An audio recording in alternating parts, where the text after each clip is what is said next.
است که در آموزش خیاطی کنار شما هستن، اما امروز ایده خوبی رو آوردن. خیاطی کاربردی در فضای خونه برای من و امثال منی که حالا خیلی حرفه‌ای خیاطی نمی‌کنن، اما یه سری کارا تو خونه پیش میاد که اگه من یه اشراف کوچولو به مبانی خیاطی داشته باشم میتونم مشکل خودم و خانواده رو حل کنم. امروز اومدن همون موارد رو بهمون آموزش بدن. سلام، خیلی خوش اومدید. خدمت شما، قربون شما و خدمت بینندگان محترم. خوشحالم که در خدمتتون هستم. درست گفتن که کاربردی امروز می‌خوایم بهمون آموزش بدید. بله، امروز دیگه بعد مدت‌ها نوبت رسید به خانمایی که گفتن که ما اصلا نمی‌خوایم کت و شمیز و شلوار بدوزیم. ما فقط می‌خوایم تو اون تایمای ما شاغلیم، کارمندیم، تو اون تایمایی که به خونه برمیگردیم می‌خوایم که همین کارهای ریزه‌کاریای خودمون رو انجام بدیم. مثلا لباس از بیرون می‌خریم، دکمه‌مون میفته. چرا دکمه‌ای که ما می‌دوزیم با دکمه‌ای که تو بازار می‌دوزن مال ما 2 روزه کنده میشه، ولی خب اون چیز سب. یا اصلا می‌خوایم شلوار جینمون رو فابریک کنیم یا به اصطلاح کوتاه بکنیم. اینو نمی‌تونیم و باید ببریم حالا خیاطی محلمون، یا اصلا مانتو یا مثلا شلواری که می‌خریم بعد 2-3 بار شستشو باز میشه پایینش و حالا تو بیرون هم خیلی می‌بینیم تو پایین مانتو باز مونده و اصلا هیچ کاریش هم نمیتونن بکنن. ما این نکته‌های خیلی ریزو میگیم، قزن دوختن، دکمه دوختن و تو یکی تو جلسه که ان شاءالله دوستان مشکلشون حل بشه. خب از شلوار جین شروع می‌کنیم که مثلا حالا قدی که خوبه برای ما اگر این قد باشه. خب این اندازه رو تا دقیقاً دم دوخت قبلی شلوارمون اگه علامتش رو بخوام براتون بخونم 6 سانتی متره. خب این تار شدگی رو من دقیقاً سوزن رو میذارم همون جایی که تا خوردگی انجام گرفته. خب این تار رو باز میکنم. الان از خط دوختمون تا دقیقاً سوزنی که خورده 6 سانتی متره. کاری که میکنیم حالا یا با صابون یا با خودکار حرارتی هایی که یا اصلا با مدادی که تو خونه داشته باشن میتونن از قسمت پایینی شلوار از قسمت دوخت 1 سانتی متر فاصله بگیرن و علامت بزنن، حالا یا با خودکار یا با صابون هر چی که دم دستشون هست. 1 سانتی متر.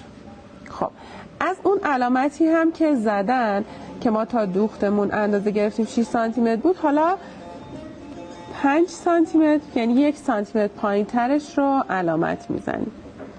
در واقع 1 سانتی متر جا دوخت برای قسمت پایین شلوار گذاشتیم، 1 سانتی متر جا دوخت برای دقیقاً قسمتی که میخوایم دوخت رو انجام بدیم. خب نقاط رو به هم وصل میکنیم ما و همچنین قسمت پایینی کارمون رو. دوستان دقت بکنن این دو لبه شلوار رو حالا یا با سوزن فیکس میکنن یا با دستشون نگه میدارن که تکون نخوره. قیچیش رو انجام میدن با 1 سانتی متر جا دوخت. خب این هم دقیقا قسمتی بود که ما میخوایم دقیقا شلوارمون همونجا بیسته. با 1 سانتی متر جا دوخت این قسمت رو هم قیچی میکنیم. خب این که میشه دور ریز کارمون. این لبه شلوار رو برمیگردونیم دقیقاً تو قسمتی که دوخت خورده بود، با سوزن ثابتش میکنیم. قسمت های کناری رو ثابت کنیم کافیه. میره زیر چرخ. هم میتونن با چرخ بزنن، هم بعضی از خانم‌ها شاید بگن ما چرخ خیاطی هم تو خونه نداریم. من اینجا نخو 4 لا کردم توی سوزن. 4 لا. بله 4 لا با کوک‌های ریز، با کوک‌های خیلی ریز دقیقاً از این قسمت کارمون که دقیقاً از کنار دوختمون کوک‌های خیلی ریز، یا حالا با اگر میخوام با چرخ بدوزم با پایه یک طرفه، چون با پایه 2 طرفه باشه میره روی این قسمت دوخت و سوزن رو میشکنه.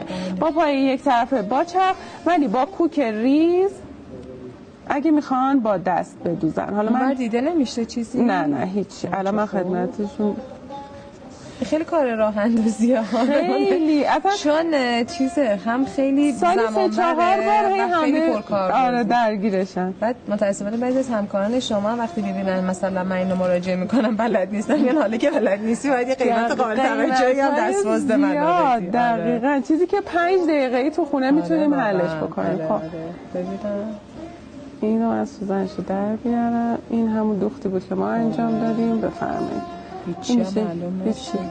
فقط قسمت های پهلو رو که میدوزن وقتی که برش میگردونن، حالا بذاری من اگه فرصت بشه بدوزمش. بعد آخرش بعد یه اتو بکشن، فقط یه اتو میزنن و بعد برق نمیندازه اتو از پشتش دیگه. اصلا اگر فکر میکنن اتوشون برق میندازه یا مثلا یه جایی مثلا معمولا تو اتو خونگی ها این هست یه جایی قبلا سوختگی داره مثلا اون میچسبه از اون قسمت بهشون، یه دونه پارچه تترونی چیزی بزنن یا اصلا دستمال تمیز آشپزخونه شون هم اگر بزنن روی همین کار، بعد اتو رو بزنن راحت میتونه.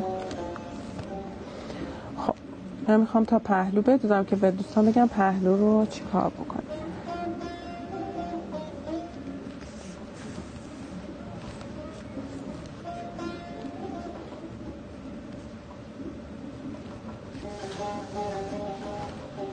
یک دقیقه هم زمان داریم.